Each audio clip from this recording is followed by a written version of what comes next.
So the Veggie Farmers Cooperative, which is over there, they're on, and this is always a good thing to ask about a farm. You'll say, how much space are you on? But then you want to know how much space is in production as well. Because a farm can be 150 acres, and they can have a 1/4 acre in production. So Veggie over here is on about 2 acres. And the most recent number that they said to me was that they're in production on about 1/4. As we kind of look from the outside of the fence, they're incredibly, intensively cropped. It's a really efficient system, and a lot of the farming techniques. So to give a little background on who they are as an organization, Veggie was developed after the BP oil spill just decimated the fishing community. A lot of the Vietnamese residents of this neighborhood, here in a neighborhood called Village de l'Est, a lot of the residents of this neighborhood were fisher people, and so when the oil spill just ruined that industry, the Vietnamese Community Development Corporation out here worked to come together and make this cooperative farm so that some of those folks who had both fishing skills but also a lot of traditional farming skills from Vietnam had a place where they could grow food, and specifically a lot of culturally appropriate food. So you'll see that there's a ton of Vietnamese and Asian vegetables that they're growing over there, and it's a super unique model of a farm because the food that they're often selling in this neighborhood, and just it's like a model of market farms and gardens that you just don't see in a lot of other places in the city. It's really special and unique. I feel very lucky to get to be around it every day. So then a note about this side, which I said is an educational farm, the big thing about that is that we don't have those same efficiency incentives. And so you'll see, I just think it's a nice thing to illuminate, because some of you might be thinking about doing a model of a farm that's not a production farm. It might be a nonprofit farm, it might be a school garden. And so those things are just different. I really love the space and the time that you get in nonprofit farm models. But it goes back to that class that I did about what are the distinctions between them, because they're very, very different. And if you get a nonprofit farmer in a room and a for-profit farmer in a room, the nonprofit farmer will be like, oh man, you're so efficient, you make so much food, it's so I'm jealous of you. And then the for-profit farmer will be like, you get to buy tools when you want them, you don't worry about your budget the same way, I'm jealous of you. So there's just differences. Have you guys seen this? Has anybody noticed that there are just so many types of farm models? This bed right here, and we'll be talking about bed sizes today, and you can see there's some variation in the bed sizes and the row sizes that Veggie uses, and it really is clearly dependent on what the crop is, and I think that's very interesting. I like to be consistent with my bed sizes so that I can do the same thing every time, but there's something that's really nice about the idea of knowing what you're growing and what it needs and being able to tailor to it. So in this bed right here, you'll see these are basically mature eggplants, and I was really surprised the other day when I came out here and the eggplants were all of a sudden here, because that had been okra the day before, and what I realized is they had intercropped the eggplants with the okra and then cut down the okra, and all of a sudden there was this full-grown crop of eggplants they were already harvesting. So on a 1/4 acre, the efficiency of that space is great. Just having something ready to go in this bed and not having to have a huge turnover on that bed and have to reset it. Already summer crops out, fall crop is going. You'll see really, really tight cropping on that satsoi. Already doing the cutting greens of the arugula and the lettuces down here. They're already at market with kale. And a few, you can see at the base, there's a couple of if I talk too fast, please tell me to slow down. There are a couple of cuts that have already been made. So when you harvest kale, you harvest from the outside. And you harvest all multi-harvest greens. You're going to be taking the bulbous leaves first and going up and making bunches out of those. And so you'll see there's probably about 6 leaves missing. So it's probably gone to market 1 week. And we're, it feels like it's still summer. So they're on it right now. And speaking of it feels like it's still summer, you can see some of the greens are already flowering because the days are still pretty long. They're getting shorter and the heat is still high. And so your green, if growing when it's too hot, and you know, when they think it's summer and they're going to go to sleep, they think their life is over. So it's just an interesting thing about growing in the deep south, is that like when it's time to be putting your fall crops in, it's often still too hot. So you just gotta like know that you're gonna lose some stuff, because once a plant goes to seed, it's usually like, unless it's a perennial, it's usually done. Yep. And then just kind of, I mean, you'll see they have some perennialized beds, which we have on our side too. These are like taro here. Is everyone familiar with taro? Yeah, it's very good. And so that's, I think, I don't want to misspeak, I think that is white taro, because there's been some at Vegecells at our market as well. And so there's been some taro at market, and you'll also see that their eggplant that they're selling is this beautiful little white right? Yeah, exactly. So it looks like a little potato, and it's kind of hairy, and yeah, you eat the root, you can mash it, you can put it in soups, you can make desserts out of it actually, and the thing that I like most is frying it. It's very good fried. Yeah. So then you'll just see the way that they've laid, oh, okay, so this is really important because we'll be practicing this later today. You can see that they're laying out their beds by hand. And when I say beds, you could say beds, you could say rows. I often call this a bed because it's wider, it's bigger, it's more permanent. When you think of rows, that's sort of more of like a row cropped field, but the terms are very interchangeable. And so this bed right here, they're laying it out by having these pieces of metal, this piping pounded in and tied off so that they can come down the row, they can come down the walkway with a flat shovel and flip over that line and have a good consistent, you know, a good consistent bed that's gonna look like it was laid out by a tractor, but it's actually, all of this is laid out by hand. And so if you look at like Google Earth, and you see an overhead of beds that are laid out by hand without a method like this versus beds that are laid out by hand with guides, is very clear. Beds that are laid out by hand without a guide like this and just eyeballed overhead, you'll see that they all just are going, you know. So this is a really nice, like, just one extra step to make sure that if you start wobbling, you're gonna keep wobbling, and it continues itself. So it's nice to have that ahead of time. So we've got what looks like this bed has just been harvested out, so it'll be weeded and reset. You can see some different winter greens are actually coming up in it, like this Molochia right here, summer greens, is coming up in it. So what they'll do is come through and kill that weed bank by hoeing, and then flip everything again, and then redo it. So there's not chemical control of weeds that's being used out here. It's all hand pulling. On my side, I do tarping, which will show, but for the most part, like, the only removal of weeds on this property is manual. So that's a huge portion of the time that is spent farming out here. And you'll see, you know, they have everything that's going to market, and there's a very certain rolling amount of everything, so that harvest is going to be efficient. They're going to be able to estimate their numbers, and that's really, really important for a CSA box. I wish Tom were out here because he packs the CSA boxes and could give us some more insight on this. But basically, you know, you could say how many heads of lettuce are we going to be able to put in a box, because you can do your math really quickly. If we're 4 across and 20 deep with 80 heads of lettuce, and we know that they'll be ready in 2 weeks, and like, that's just easy math. Science. Yep. Yeah, now if you were to like direct seed a lettuce mix, then after a couple of seasons you would know exactly how many pounds you're going to get off the first cut, the second cut, the third cut. You could say like our efficient, like the amount that we grow decreases after every cut.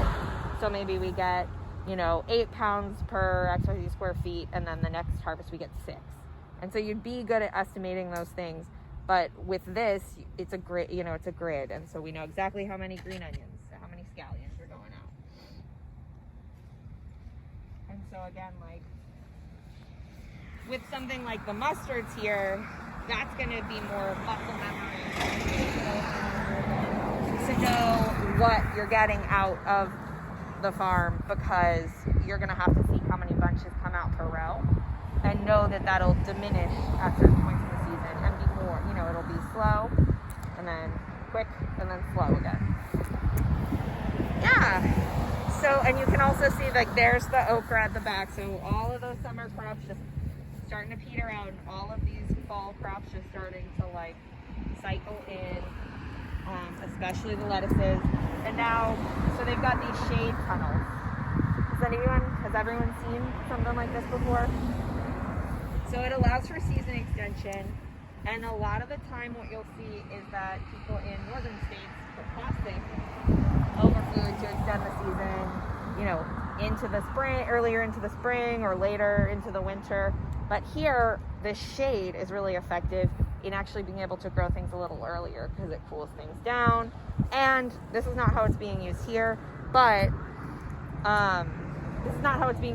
you could use it to eliminate bugs, you know, inside, so that, like, especially with things like a squash vine borer, it might be a little bit better to do a floating row cover directly over that squash. But I use these for flowers sometimes, or have used these for flowers in the past, in order to avoid any bug pressure on flowers. So you'd have to have it really sealed. Obviously bugs know how to get up under there. But just thinking about adaptations that you can do in the field to increase plant health. This is right here. Okay, I want to point out something, which is that we keep soil covered. So no matter what, we always want to keep soil covered. Soil tends itself towards being covered. Unhealthy soil is going to have a ton of like really noxious weeds pop up in it. Healthy soil is still going to have weeds. Soil covers itself, right? It doesn't want, what's that? Something's going to grow there. It says like the earth skin. Something's going to grow there. If it gets peeled over, something's going to... Ooh, I like earth skin. That's a good one. Yeah, because so, and then just thinking about like what farmers mean for the environment is like, soil traps carbon, right? Like soil is where it doesn't actively trap carbon. Soil is where we store carbon. And when we're like, you know, in our most closed and holistic system. And so we don't want to be losing carbon to the atmosphere all the time by having that soil exposed. Or you could think of that alternatively as like when you cover crop. Have y'all been cover cropping at all? Cool, we're going to cover crop in the second part of today. When you cover crop, what you're doing is you're creating a ton of green matter. You know, every cover crop is going to accumulate something a little bit different. It's why you choose a different cover crop. But for the most part, you're trying to accumulate a bunch of nitrogen by catching it from the air and having it, you know, if you're growing a legume, you're getting that nitrogen fixed from the air. You could be trapping that, you could be capturing that nitrogen from the ground and gathering it. But then, just like all life forms, those plants are made out of carbon too. So that plant itself is going to be a mixture of carbon and nitrogen sitting right there, plus all sorts of other stuff. And if you cut it and you leave it on top of the ground, you're going to be losing carbon and nitrogen to the air. So the idea is we always want to be trapping stuff back in and then sealing it under the skin or like a Rubbermaid container, just like lock the good stuff in. And you'll see all over, that's why I pulled back our plastic for today to work with you guys. Like, so we're gonna get those 4 rows in shape today, but they were covered until right when you got here. And the only reason I uncovered them before y'all got here is because I was just like, I don't want to deal with the snake being under there and like us trying to socially distance while there's a snake, you know.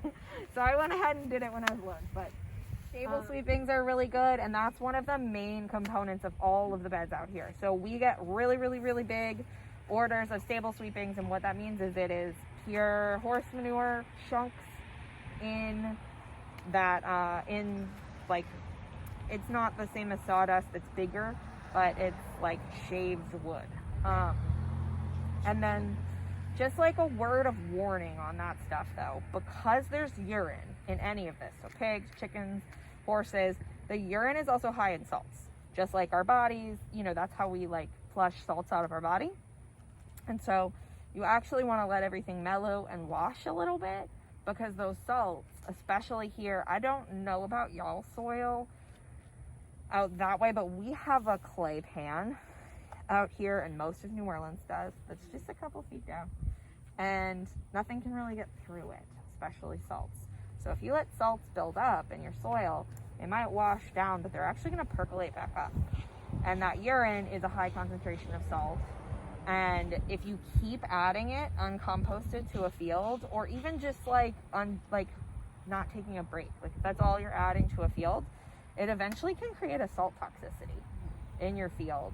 And it's totally organic. It's just like a toxicity you're creating by adding too much of one thing. And the only way to really handle that is to break your clay pan and wash that salt out, which is a whole undertaking. You know, it's just not something you want to do. So thinking about when you're adding manure, like how broken down is it? It's totally fine to do like something a little more raw. If you're not going to plant into it, obviously food safety is key. But if you're not going to plant into something, it's fine to like let stuff cook on a bed, but just don't do it all the time and build up that salt. But in terms of mulching with sawdust, I've done that many, many times, and I really like it. But you just have to remember that it's gonna mean that your plants are gonna struggle for nutrients a little bit. So you have to be out there doing a liquid fertilizer or doing, you know, direct application of amendments. And just to point out, like, you want to be weighing, like, what are you actually doing on the farm? You know, are you gonna be out there and able to like liquid feed every day? And if you're not, then maybe you want to go towards, you guys were saying you're starting to do fabric. We'll look at fabric in a minute. Like maybe fabric is best instead of using that sawdust. And maybe you could even figure out a system, and I've actually had this exact thing work really well, is put out fabric. You can mulch on top of your fabric with sawdust. It's not in direct contact with the soil, and it can break down in your walkways. So when you walk over something over and over again, you're breaking it down. Just like when chickens are like going over something, they're just breaking down the cells. So I find personally, I like to flip from walkways to rows every couple years, because there's so much stuff that's run off into those walkways, and it's gotten just like ground down. But it is really compacted.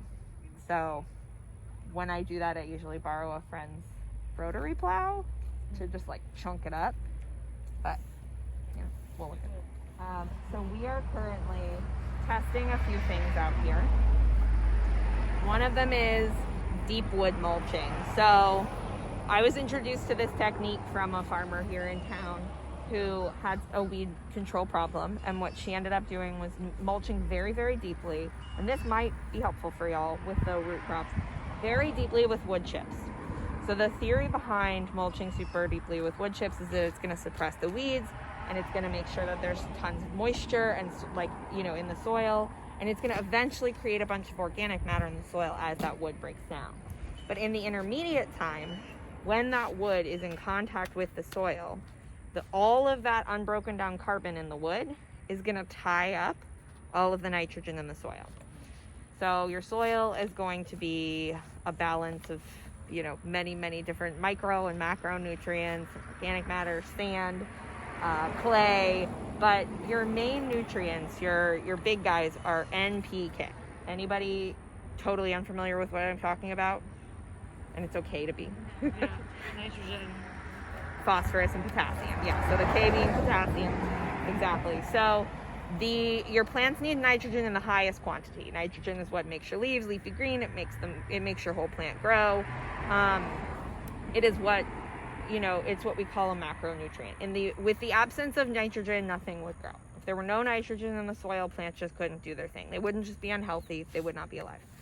So nitrogen and carbon have to be struck in a fine balance, because carbon is, you know, the basis of all life. It's what all of our dry plant material is going to be made up of. But if we have so much unbroken down carbon in the soil, it's going to make those microbes that are digesting everything go right to it and try to break down all that carbon instead of focusing on anything else, and it'll make your nitrogen not available. So the fix for that is going to be adding a quick shot of nitrogen. If we end up liking this system, the idea, the theory behind it would be that we have to add readily available nitrogen so that our plants have some nitrogen to eat while that wood is being broken down. So in this case, what we did, we actually did it with a class too, is that we put out this very, very thick layer of wood chips, and then we came through and we put a ton of cottonseed meal on it. So that cottonseed meal is going to be like just basically ground up nitrogen. And so it's starting to rebalance the soil. And one of the things that I've really liked about it is that I actually put out furrows for direct seeding of those root crops, and after one whole season, so a summer season of the wood chips being out, I planted into furrows with a little bit of compost in those furrows. So again, balancing that nitrogen and that compost, or nitrogen and that carbon. So as the plants germinate in those furrows in the wood chips are breaking down beneath it. So it's creating a soil with really good tilth, like really good air space. I guess it's unfair to call it tilth because it wasn't created. It's just that everything like kind of broke down together. Yeah. So there's a lot of like fluffiness in that, which means those root crops have a lot of space to grow. On the flip side, because there's so much airspace, it dries out really, really quickly. So I don't recommend doing this method unless you have like a very sure system of watering in place, whether it's drip or sprinkler, because without that in place, things will dry out super quickly. So we planted we did a test crop of this red curry pumpkin right here, and I think it's pretty banging. I think it's doing a good job of growing in just wood chips. So I would say so far, it's a win. Okay. And we like it, and it might be helpful to you. You can also see we do have a lot of fruit trees out here in multiple number, in number, so that we can have eventually substantial production of fruit. I can't stress enough is that you have to get your soil tested. Everything that you do based on just like instinct or looking at a plant is awesome, and you will get there with being able to like tell what's wrong. But in terms of how to fix it, you're not going to be able to fix it unless you have like the actual information to make an informed decision, because so much of nutrients is actually like so much of the nutrients that are available to your plants is actually contingent on pH. So you could look at a plant and be like, oh, it's phosphorus deficient. I know this. It's purpling. Like I understand from my experience that that's a phosphorus deficiency. But there could actually be tons of available phosphorus in your soil, and your pH could be off. Has anyone, I feel like this is probably a no, so that's great, because I just want to know if I should talk about it more. Has everybody seen a nutrient availability chart that's based on pH? Yeah? Yeah, I got a little soil testing kit. Cool! That showed all of that. So basically every nutrient that's available in the soil has a range of like where plants can take it up the most, all the way from the most acidic soil to the least acidic soil.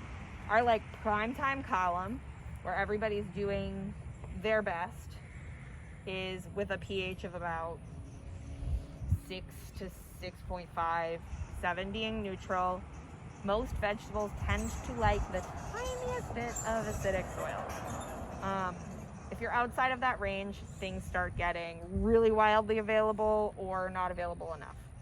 So if you're just assessing what's going on with your plant based on the deficiency that it's showing you, then you're correcting for a problem that's already happened. But if you're getting regular soil testing, then you know what's going on actually in the soil, and you can make a plan to fix it long term. Based on our most recent soil test, I'm aware that we are in this field right here, which is where we're going to be preparing today, that we have limited phosphorus, but it's not terrible. It has more to do with the pH. So we are going to put out some slow phosphorus, which is in the form of bone meal today. Are you guys organic? Do you do organic? and then y'all are interested in organic production. So all of the amendments that we use are organic amendments. I do want to call something out, which is that in organic production, we often fly things from all over the world just to have like organic amendments. And so today specifically, I bought small bags of bone and blood so they were easy for us to use and easy for us to see and hold the bag. But just thinking about like what is most efficient for your operation, what's best for your community, what's best for the earth, like is not always going to be just going and buying like a bag of bat guano that got harvested from, you know, a community that didn't consent to its bat guano being harvested. So just think about what's in your actual scope, what's actually in your part of the world. In the Northeast, a lot of people use seaweed. We obviously don't do that here. You know, you can use beer grains, like just thinking about how to balance your soil and then use amendments as a second line of defense, not a first line of defense. How to increase your organic matter based on like inputs that are feeding your entire soil instead of correcting slight problems. So I have, the math that I did was, and I actually cut off half of the field. So did you have a question? I actually cut off part of the field so that the area that we're working with is very exact. We need a pound and a half of blood and a pound and a half of bone for every 100 square feet. So I lay out my beds to be 2.5 feet, 2.5 feet wide, which means that, just like doing some quick math, if we wanted to do 4 rows, I left 20 feet of each one available, so that we have a total of 100 feet, meaning that we need 3 pounds total for that whole chunk. Make sense? It's like 200 feet exposed, so that we can, and then we needed a pound and a half per 100 square feet. Makes sense? Cool. So that makes it easy for us to dose this out today.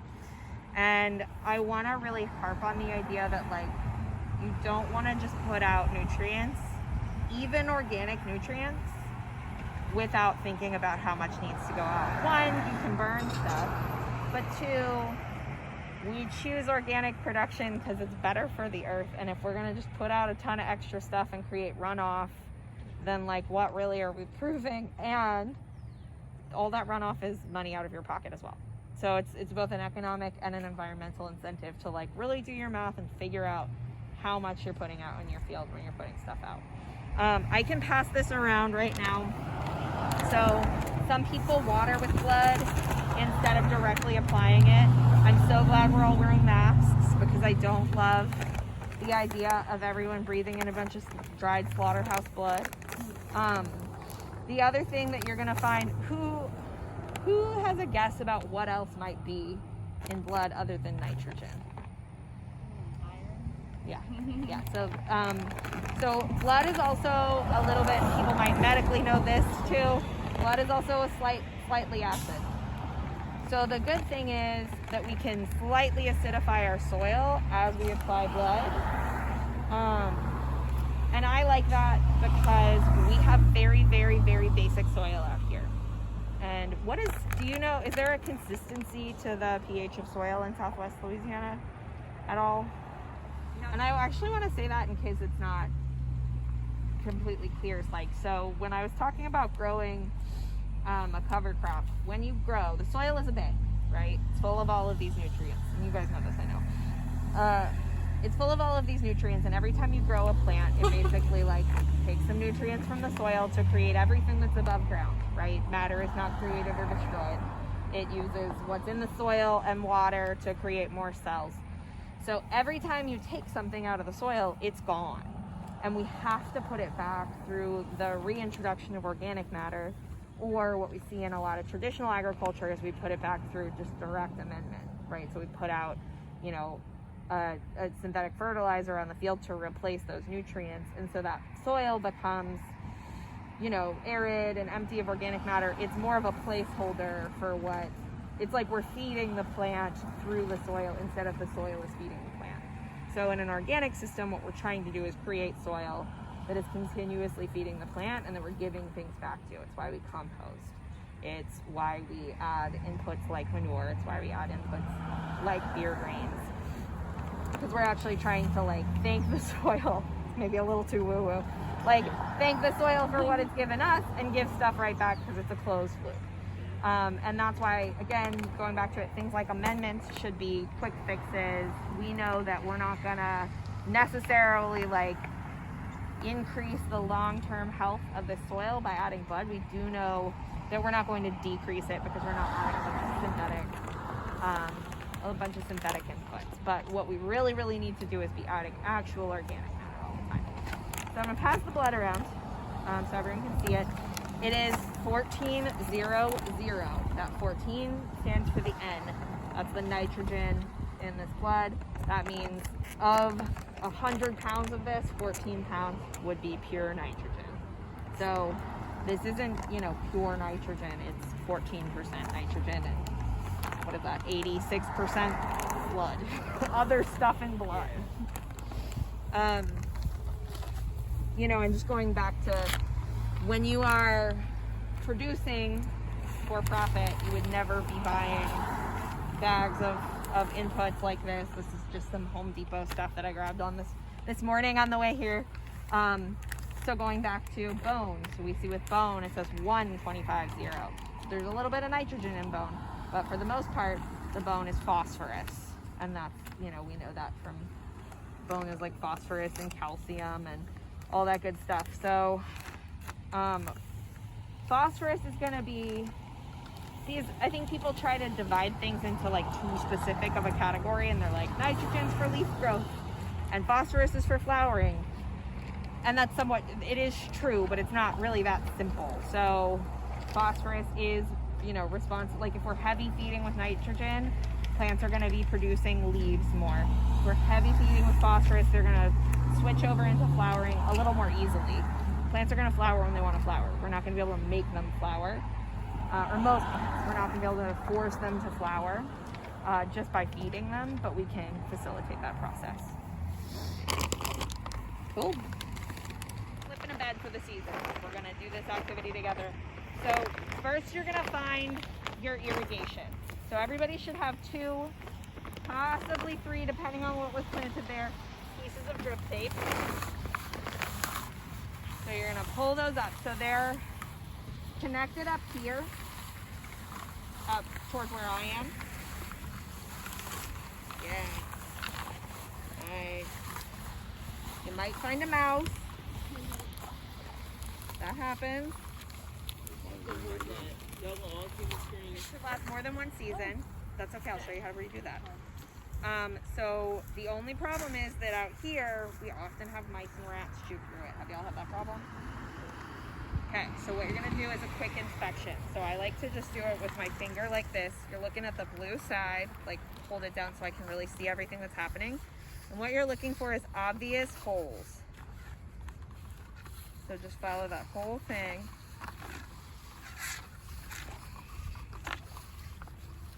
I like to, if you are laying out a whole field and you know you're going to be doing the same repetitive motion over and over again, it's nice to either have your drip irrigation tape on a hose cart, right? So it's like pullable with you.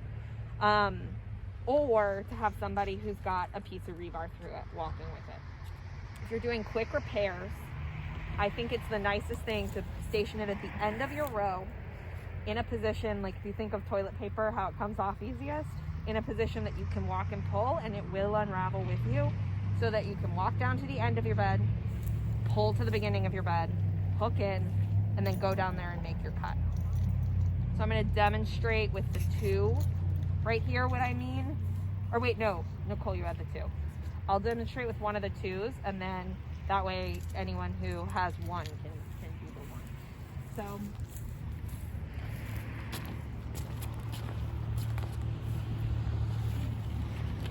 I've got this is like the open end. I'm gonna bring it down. Is this you right here, Nicole? Because you're right here. Okay. And then I have a pretty clean cut already just from the last time I was out here, but I'm gonna go ahead and do it again actually because it's not as good as I thought it was. I like to keep all of these little pieces of plastic with me. Sure, I'm the tenant of this property. It'd be easy for me to just throw it down, but little microplastics accumulating in soil and all that bad stuff, so keep that on me. Leave it better than we found it kind of deal. Okay, this is important. So this has been in storage. You can see in there, see it? Little spider egg nest situation. Might seem like it's not a big deal and we'll just get it washed out or whatever, but all of the tiny holes in the strip tape, they're machined, they're, you know, and they're reinforced. You can see by like a little extra piece of plastic in here again. And they are going to be more likely to tear and malfunction if there's debris in here. We spend a whole bunch of money on filters up at the front end of the strip system to keep particulate out. We really undermined ourselves if we allow particulate in just through the tape itself. So I'm gonna do two things. One is I'm gonna like remove whatever that is. Oh, it's horrifying. Oh, it's so much. It's like a former nest of some kind. So I removed that, but also we're gonna do what we call like blowing out the system before we cap it. So we're gonna let the system run with all the hoses open so that it washes everything out that back end. So we've got our tape right here. You're looking at what side your holes are on. Everybody has a different perspective. I like for my holes to be facing up because they are not in contact directly with the soil in that situation, and I think that they get less particulate in them that way. I've had people challenge that and say, no, that way if the particulate's sitting on them, it's more likely to get in there. So really, I think you got to find whatever your method is, but you want to be consistent. And that's another thing I take into like farming is just like, you make a decision, even if other people disagree with your decision, like you can change your decision, but do it the same way every time until you decide to change, so that when you're undoing something, you know what you did. So then we're looking at, you know, we want to roll our adapter all the way back, fitting it on, closing it off.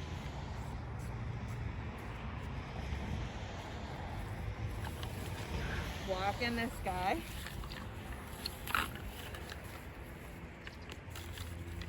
And do the untangling now. It's like sewing, you know, like if you let it be all tangled up and you go make the cut, a ragged cut at that end, it's gonna be way too long and weird. You just wanna do it right the first time. And you never wanna run the system with these kinks in it, because putting pressure on a kink like this will increase the likelihood of it tearing.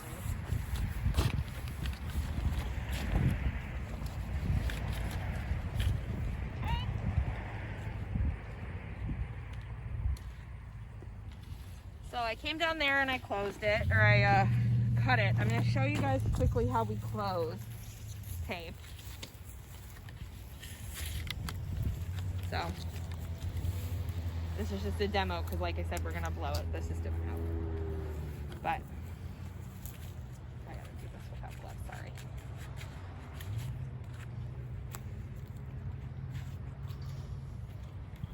So the way that you're going to generally close most drip irrigation is a fold and a fold and then a center fold. And you've got all these little guys and you're slipping that over. And that's how you're going to create pressure in there. And it's, you definitely want to make sure that you're watching where your outlet holes are, because they'll make a fold difficult. They can tear if they're under pressure and they're folded. So you want to get a piece of tape that doesn't have a hole. Awesome. Okay. We use drip in order to know exactly how much water we're putting out. We can do calculations really easy, and that means during rainy seasons, we can shut it off fully, or we can shut off sections. And during dry seasons, we know how many gallons we're putting out into the field, and it just helps us understand our water bill. It helps us understand our impact on, you know, rainwater management, all that good stuff. And here's the great part, it goes directly to the roots. So plants don't drink through their leaves, they drink only through their roots. I mean, they obviously take in some wet air through their stomata, but the place that they're getting the bulk of their water to function and thrive is going to be from their roots. So when you overhead water, you lose water to evaporation. In recent years, I have noticed a lot of people that I respect have switched back to using sprinklers. Just thinking through all of the benefits and the drawbacks. The reason that I was taught to always use drip is because it cuts down on foliar diseases. So when there's fungal disease on the leaf of a plant and a drop of water hits it, the fungal spores can go into the atmosphere, disease spreads, you're losing water to evaporation. Honestly, disease spreads, I think you said, like you were like, something like that happened. Oh, yeah. I thought you were responding to the disease thing, because disease just spreads super rampantly when you have overhead watering. Same in a greenhouse. It's just like you're creating a better environment for disease to spread. But a friend of mine who operates a really big farm the other day was basically like, why do you do sprinklers? They're bad for disease. And he was like, I just try to like not have disease on the front end. Like, and it was an aha moment to me where it's like, why am I changing the entire way that I water to mitigate disease when actually I'm also supposed to be working to like keep a healthy enough ecosystem that we don't have rampant disease problems. And the other really nice added benefit of overhead watering is that when you have direct seeding of a whole bed, drip just doesn't do it. If you're trying to direct seed a bunch of lettuce or a bunch of root crops, drip is going to give you one or a few deep waterings, whereas you might need like some pretty constant and intense surface watering for that germination of things like lettuce. And without that, you're going to have a low germination rate. So I was always kind of coming in and putting out a sprinkler just for that and then switching to drip. But now I'm sort of questioning that method. The one thing I will say that I really like about drip is that you can fertigate. So fertigate is just like a portmanteau, a shoved together word for fertilizing while you irrigate. And I really like fertigation because you can do a little bit of fertilizing every single time and you know exactly how much you're putting out, because you can have a measured, like basically a siphon that pulls your fertilizer into your system and just fertilizes when you water. It's really nice to have the whole system, which is what we have here, of soil, drip tape, plastic. Everything happens underneath the plastic. You've got your plant above ground that you're keeping an eye on. You can see the foliage and maintain the health of the plant from above ground, but really the watering and the fertilizing is happening on a mechanized system, out of sight, out of mind. I really like that. That being said, it's not a low lift. You gotta actually get everything in place. Your tape can get chewed underneath your plastic. Rats can go up under there and chew stuff, and you gotta find where the hole is. So I think at the end of the day, it's gotta be a personal preference and it's gotta be based on what you're growing. With something like strawberries, which we're gonna be putting out today, they want so much fertilizer. They really want to be drinking nitrogen all the time. And so I don't like growing strawberries without drip, and I don't like growing strawberries without fertigating them, because they're just not as productive. And so, but with something like, with flowers, which is actually what, I farm, overhead watering is kind of nice. It reduces the temperature. So actually bringing this back to what Veggie does over there as well, they do something that I think is really fascinating. And for a long time, I didn't understand what was going on. They hand water with a hose every bit of the field every day. It is a crazy thing to do from a time perspective. But what happens is that they see every inch of their field every day. Because it doesn't thrive if they don't go water it. And by directly watering it in the middle of the summer, I theorize that the temperature in the field is reduced a little bit. So they actually grow lettuce deeper into the summer than I'm used to people growing lettuce into the summer and it doesn't bolt as quickly. And I think it has to do with how much direct contact it's having with that, you know, ambient water. A nice shady spot for it too. What's that? Probably find a nice shady spot for it too. Yeah, so those like shade tunnels are great for it, but they'll have field grown lettuce in July. But you know, lettuce is just not something that grows well in a field in South Louisiana in the middle of the summer. And so I theorize that direct hand watering that they're doing is maybe making it a little bit more hospitable of an environment for that lettuce. So you're either gonna wanna do like soaker hose or drip. And if it's really small, just go get like a soaker hose kit, you know, from Home Depot. Okay. But don't necessarily get the one that it tells you to get. Like, figure out your dimensions. You might end up getting like a landscaping one or something. Okay. Or this great Orbit stand sprinkler. This is actually the sprinkler that I got from the guy where I was like, why do you overhead water? So it's my friend Leo at Grodat. He overhead waters with those. He doesn't do any drip. It stresses me out, and it's clearly really effective. So I gotta stop being stressed out by it. And then irrigation supply. If you're gonna do irrigation, you wanna go probably in person to an irrigation supply store the first time that you do it, so that you can hold the pieces, understand flow, understand what connects where. And then once you know what you're doing, if you know, want to go through an online wholesaler, like, that's fine too. But I really do like having a relationship with an irrigation place. You know, it'll like come in handy. You go in and you can ask questions and draw things on backs of envelopes, and they'll like tell you how to hook stuff up. I went to college for agriculture, and I would say I learned irrigation in Irrigation Mart. Right. In drip works. Yeah. So, yeah. Okay. So we're gonna prepare our beds. So what we want to do is we've got our drip laid out. We're actually gonna throw it back to the head because we have to like get these beds cleared out. So we want to put that drip back towards the front. I want to point one thing out, which is that when you cover soil, earthworms come to the top. It's very cool. It helps you understand what the kind of component, the breakdown of your soil is, and how many earthworms you have.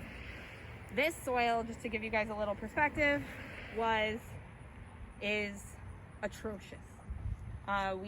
We face the same challenge that a lot of urban growers face, which is that we can't like seek out perfect, wonderful farmland, because most of the properties that are big enough to actually grow a substantial amount of food on are former raised buildings, are former dumps, you know, all sorts of like literal dumps. I'm not even just saying like gross places. It's like, you know, we are along a canal, and this water, which we'll talk about in the second class, really flows from an actual dump, flows right by it, and leads to soil contamination. And so it was pretty much dust when I got it.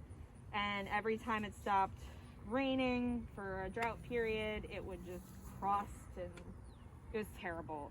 And so it is still terrible soil, but it is so much better. You can see that there is some color to it now. You can see that there are some earthworms now. Like it's a little bit cakey, you know, like it's not the end of the world now. So I'm really appreciative of it. So when I was talking to you guys about walkways versus rows, what we're gonna do, our first step, and this is every farm is different, I'm showing you the technique that we do here, is we're gonna rake all of the dead plant matter over into a walkway. Can anyone not identify the walkways around them? Do we see these divots? Yeah, exactly. So you're gonna rake your organic matter over into a walkway. If anything sticks, if anything's still alive, we're gonna have to come back and remove that by hand. But for the most part, we have had this covered for a long time, so everything should be dead.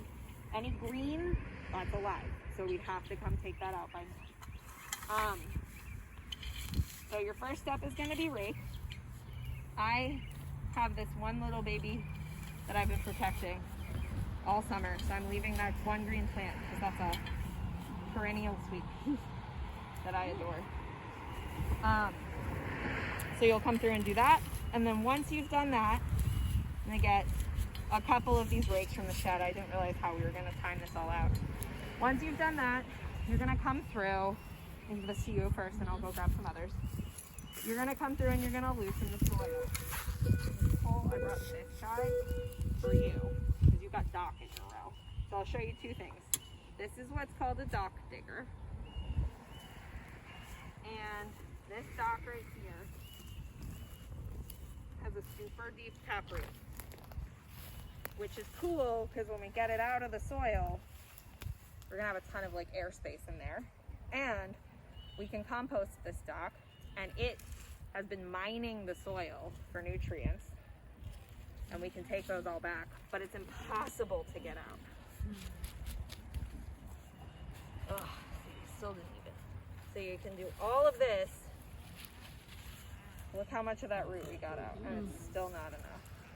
What's that tool called? A dock? This is dock, and this is called a dock digger, and this is dock. So I'll give you this. I love it for, I mean, anything that's deep rooted. You know, you got torpedo grass right here. Yeah. Torpedo grass is the bane of all Louisiana farmers.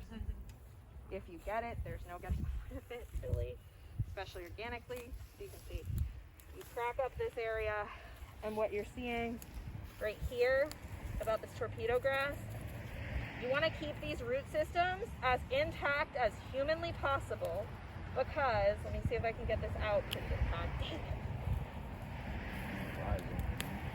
it. Yep. So, every time you pop it. don't like let any of this stick to your shoe. This is serious stuff. So this root system right here, any place that you break it, you're just gonna start a new plant. So I can pull out the top. That's actually not torpedo grass, that's torpedo. I can pull off the top and leave this in the ground. And what I actually have done is probably multiply it. So it's almost better to just leave it than to do it wrong. We never compost this, because when we compost it, we give it a whole little place to be by itself. It's so hard. I want everybody to feel it. I'm gonna like take any extra little pieces. If you break it, hold on to the piece you break off. It's rock hard, and it is, the first little leaf that it sends up is so sharp it can cut through landscaping fabric. We get this from buying soil from people who get river dredge and mix it into the soil. It's one of the ways that we get it, because it's all along the levees and it's all along the river. And once you get torpedo grass, or you can get it from getting a plant from someone who used compost that came from a place. It all comes from just mismanagement of weeds. And once you get it, it's there. So we've lost whole parts of the field to it. And basically over here, like, we're fighting it. It's creeping in. But like, that's a victory, right? Getting this much out. Woo! Sorry, I'm on a roll. I don't want to stop. Okay, so we're gonna rake back. We're gonna identify what's still growing, and we're gonna start hand removing, or we're gonna start removing with a tool in your case. And then we've got the pitchfork as well for weed removal. When you turn the soil over, you're exposing whatever was in there. So if you're constantly turning it over, you're just finding the absolute most opportunities to lose whatever is in the soil to the atmosphere, and you're breaking up the soil structure. That's really, really the devastating part. So soil has a complex, a complex web of microorganisms that are in there holding things together, creating electroconductivity, moving water around. There's mycelium, there's networks of mycelium. Like, the soil is so alive, and when we till it, we are just putting it in a blender. Which isn't to say there aren't moments where you have to do it, but you lose a lot when you do it, and you lose organic matter, you hemorrhage organic matter when you till. And so long-term tillage leads to cracking soil structure, just like really bad clay and really dry, decimated soil. So it is still, there are people who go all the way to the other end of the spectrum where they don't touch the soil at all. There are people who till every couple weeks. There are people who till their walkways all the time to keep them clear of weeds. It's called cultivating. You cultivate your walkway to kill all the weeds. And then there are people who don't even break the soil to plant a seed. So you got a whole spectrum of what people believe in terms of soil. I really like to broad fork. That is what this guy right here is. mostly because it's a great upper arm workout, but also because it feels like a very reasonable way to get some depth, some tillage in the soil, and to break things up, but to still really let it have its structure. Because see, if I crack the soil, I'm still gonna let it go down back where it was, and then I'm coming into the next place and going through and just loosening the soil, but still ultimately letting it go back to rest where it was. So it actually creates some aeration, which is good. You do want there to be less compaction and some airspace in the soil. That's a good thing, especially if it's a place that you've walked on. Getting some fluff there is a very good thing. And when we're incorporating any amendments, we have to have that soil structure broken up so that it doesn't just run off. So if we were to put blood down on compacted, unbroken up soil, and then a heavy rain were to come, it would just wash off. And it would wash off into the walkways. But if the rain was heavy enough, it would wash off into that bayou. And that's just, again, it's an environmental problem and it's a financial problem. So to move kind of quickly around the planting part, what we would do is we're going to come through and we're going to broad fork this bed. So the rocking motion and then a step forward. You obviously do not want to step on what you just forked. So you can go this way and be working backwards is ideal. Or if you don't want to step on your bed at all, you can try to work sideways. I find that that's really bad for your back. And I actually want you guys to see this. So you see that? It's a cross section of soil that I just cracked up. This chunk right here is perfect thing to see. So this is the native soil that was here, this kind of gray color. Then starting right here, that's all the organic matter that's been added to the site throughout the years. So when I grab that, this is inherently better for having that on top now. But you can see these are two totally different soils. And so we are doing some work with incorporating them together, which is a good thing. But there's the original soil. I'm gonna pass that around. That is a ball of clay. There's nothing else. No crumbs. Brick house off later, So even that one, see it? Closer to the surface we're getting where we're incorporating that organic matter, the lighter it's getting, so. Yep. But there's still hope for this, right? If you keep it. There's hope for that. Yeah. If we are meaningfully incorporating organic matter slowly, we're gonna break up that clay with loam, and we are going to, yeah, see. So I was like, maybe I was too soft on it to like try to prove a point. I should like test my own bias. Nope. together. Yeah, so I will put it back, even though it is a big old clay chunk, because as we slowly incorporate sand and organic matter into here, every moment that has the opportunity to slowly and meaningfully mix with those things. It's organic though. That's the good thing Exactly. about it. Yeah, it's still part of the soil structure. So like clay is not a bad thing. It's just we have a soil pyramid and we've got loam, clay, sand. I think I put them in the wrong places, but you know, your soil is going to be some sort of physical mixture of clay, sand, and loam. And what you want is for it to be a very happy and fluffy mixture.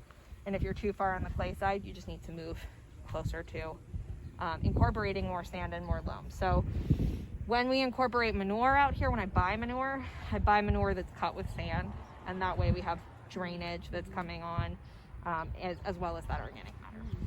So similarly, we're gonna come to our little. And one thing that's really nice is that you can measure out what your hand grabs. So I do that with greens, I do that with tomatoes. It's like, I know how many ounces of basil I can hold at a time. And then you add one extra stem, and that means like, even if you were underestimating that day, the person got, 2.05 ounces instead of 2 or 1.8. So now that we've got this in here, you always want to incorporate within the top 3 inches. So I like to do that with a rake. If someone else likes to come do it, it's just going to be a raking motion across the soil surface. You got it? We'll do some planting together. Yep.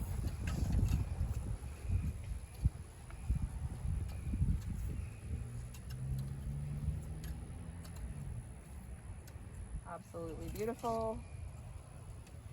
So now if this was a seed bed, instead of somewhere that we're planting into, we would want to actually break up these pods a little bit more, but it's not, so we're in good shape. But we want to break these pods up a little bit more, and then a nice finishing technique is to have a board and actually do a board, like a piece of plywood, and actually flatten your whole bed so that your seeding is consistent. Because you'll notice if you have a bed that slopes, if you're overhead watering or if you're dripping, so then you'll see your lowest places have 195% germination because everything flowed to there, and your higher places are totally empty, and so it ruins your whole crop. Because if it's something like carrots, right, if you are going to have to thin, let's imagine that this bed is like, woo, it is actually a little woo-woo. So if we were direct seeding in this bed, we would need to come through and flatten it by building up from those walkways. But if you're dipping and 60% of this bed is germinated but too heavily, and 40% of this bed is not germinated at all, so you're going to have to come through and seed thin 60% of those carrots down and reseed 40% of them. And carrot seed costs money, but it doesn't cost enough money to justify that. Then you just lost a week, you know, and you got to start over. So that level of particularity when you're direct seeding is really helpful. So with strawberry transplants, we're going to be doing, generally it's about 12 to 15 inches apart in rows and 18 in beds, which is helpful because I like to do a 12-inch bed or 12-inch walkway. A note on my walkways being incredibly small. My walkways are small because I'm the person who works in them. If it's a teaching farm, so where we are right now, so meaning I like made a mistake in doing this, it's just my habit to make small walkways. If it is a space that needs to be accessible, or if you have any ergonomic issues, make your walkways bigger. You'll see on the veggie side, their walkways are about 18 to sometimes 20 inches, which means more space to weed and less space for production, but it also means like more accessibility in those Some beds. things need that space to grow into the walkway. Right? Exactly, yeah. If you have pumpkins or watermelons or something, having, you know, those walkways Zucchini. that are wide. Yeah, zucchini. So those are things to consider. Like, so with that in mind, if we want to go 12 inches apart in these rows and then 12 to 18 inches apart in beds, what that means is we're going to have, well, does anyone want to guess how many rows of strawberries we're going to have in each bed? So they got to be a minimum of 12 inches apart in a 2.5 foot bed. Yeah. So we're going to go on towards the 18-inch side, and we'll do 2 rows in a bed, and that is also ideal for the way the drip is laid out. So we'll have drip right next to each berry, and then our walkway handles that next spacing. So we're going to do 12 and 12 in both directions. So it's not an exact science, like we can eyeball 12 inches, but the best thing to do is to lay our drip out and to follow the drip holes. Exactly, because we want those holes to be plugged directly in with each berry. It's going to be a little bit different. So I like to divide their roots a little bit, give them some, like I go kind of down the center so that they have a little bit of room to stretch out. And I'm going to find my first drip hole. So I'm right here. And I am going to come here and make I do not use, when the soil is nice, I do not use a tool to plant because I find that I have a lot more dexterity and I move a lot quicker with my hands. The tool that I use, I'll show you as we walk out, called a cobra head, when I do need a tool, because maybe it's rocky or clayey, is actually I just stab the soil, crack it back, put something in, keep moving. I do not, and most, I would say 99.9% of farmers don't use a trowel. You know, a trowel is awesome for a home garden, but there's also something called a hori-hori, which is a soil knife. I absolutely love those. They look like murder movie slasher knives. They're serrated, and what you can do is you can actually cut the soil surface, so you can weed with them by slashing the soil surface. And then again, it's that action of going like stab, pull back, pop something in the hole that you pulled back, and then release and up, and the soil closes back on it. Love it. Okay, so you're dividing these roots, you're making your hole, and then what you don't want to do is you don't want these roots to bunch up on a strawberry. You don't want this. You want them to have some space because they will rot if they get bunched up. So you're creating that space by laying them out. And then we're going to actually mound up around this guy. And the important part is that the crown, and this is the crown. Let me show you the crown. I don't like how long I left these out, actually. I think you guys probably have even healthier strawberries than me at this point. The crown is where this like hard part starts. Feel there's like a little push. So we want this to be in contact with the soil because like 90% of the roots of a strawberry are actually on the soil or at the soil surface. That's why they're so sensitive to water issues. You want this to be in contact with the soil, but not under and not over. So it's almost, you're plugging it in, basically. Okay. So then Trey pointed out this great technique, which is like find your next drip hole. So there's a drip hole. So find a drip hole and you'll be in the right place.